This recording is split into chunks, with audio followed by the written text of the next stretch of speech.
In some ways, the simplest way to say who I am, what I do professionally, is to say that in a previous vocational life, I went into philosophy because of bad preaching, and I came into the teaching of preaching convinced that it doesn't have to be bad or boring philosophy. Surviving the Sermon, a guide to preaching for those who have to listen. Preaching is primarily a listening art.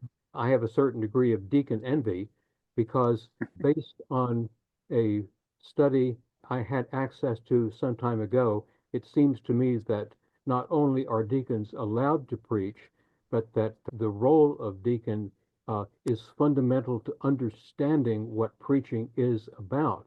The whole notion of faith as a journey in which one is constantly encountering richer answers, which generate more questions, which generate more answers.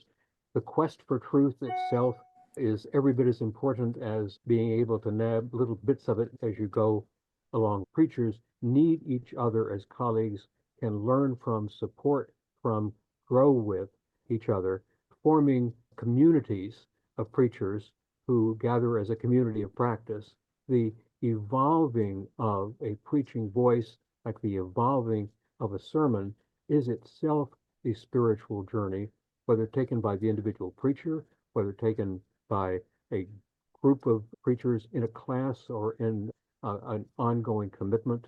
It's just an exciting spiritual journey. Evangelism becomes not telling you what you need to know and do, but engaging people in conversation in which insight is more fully developed. One never has the last word, but the last word spoken is always the first word for the next round of conversation. I think what we are called to do as responsible citizens is to combat the destructive force of language with a gracious, nurturing, empowering, creative use of language.